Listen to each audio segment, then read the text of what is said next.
Start.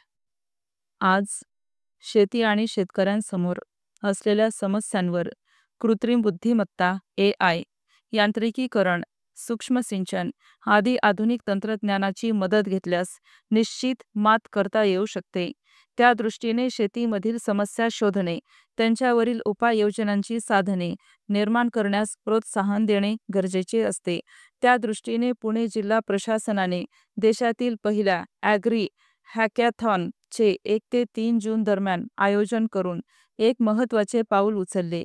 या ठिकाणी प्रदर्शित झालेल्या शेतीसाठीच्या अत्याधुनिक तंत्रज्ञानाकडे सर्वांचेच लक्ष वेधले गेले. हे तंत्रज्ञान प्रत्यक्षात शेतीमध्ये राबविण्याचे सूतोवाचही मुख्यमंत्री देवेंद्र फडणवीस यांनी केले. भविष्यातील शेतीकडे वाटचाल सुरू झाल्याचे हे द्योतक आहे असेच म्हणावे लागेल.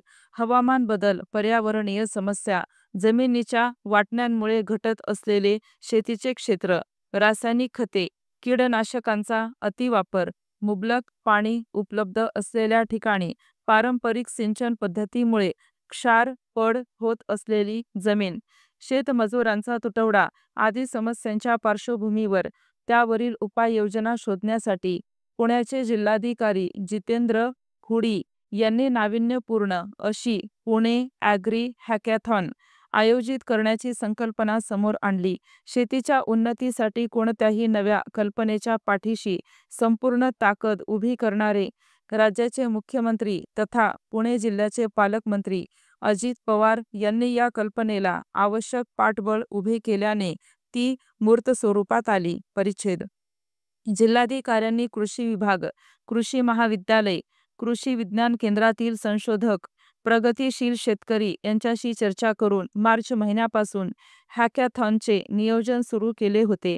कृषी क्षेत्रामध्ये काम करणाऱ्या कंपन्या, संशोधक, नवकल्पनांचे स्टार्टअप अर्थात नवोद्योग, नवोपक्रम, कृषी संशोधक, संगणक अभियंते, कृषी व तंत्रज्ञान शाखांचे विद्यार्थी आदींचा सहभाग घेऊन समस्या व त्यांचे पर्यावरणपूरक, आर्थिकदृष्ट्या परवडणारे आणि वैज्ञानिकदृष्ट्या वापरात आणण्यायोग्य समाधान शोधण्यास प्रोत्साहित करण्याचे ठरले होते. परिच्छेद.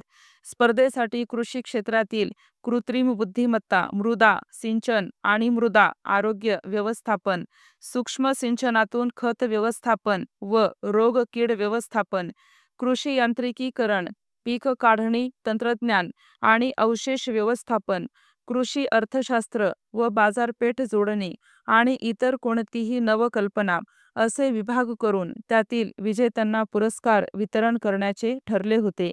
या हॅकॅथॉनमध्ये सहभागासाठी ऑनलाईन नोंदणीचे संकेतस्थळ तयार करण्यात आले होते. परिच्छेद. हॅकॅथॉनला उत्स्फूर्त प्रतिसाद लाभला आणि प्रत्यक्ष प्रदर्शनात सादरीकरणासाठी 140 नवकल्पनांची निवड केली होती. हॅकॅथॉनच्या शेवटच्या दिवशी त्यातून अंतिम 16 जणांची पहिल्या व दुसऱ्या स्थानासाठी निवड करून यातील बऱ्याच नवकल्पना आधुनिक शेती आणि उत्पादकता वाढविण्यासाठी उपयुक्त ठरणाऱ्या होत्या. या स्पर्धेसाठी निधीची तरतूद जिल्हा नियोजन समितीमार्फत करण्यात आली होती.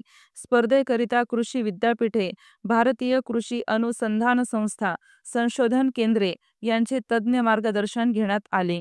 Bombay chamber of commerce and industry आणि Maratha chamber of commerce of industries and agricultural आदी संस्थांनी हॅकॅथॉनमध्ये मोलाचा सहभाग नोंदविला. स्टॉप.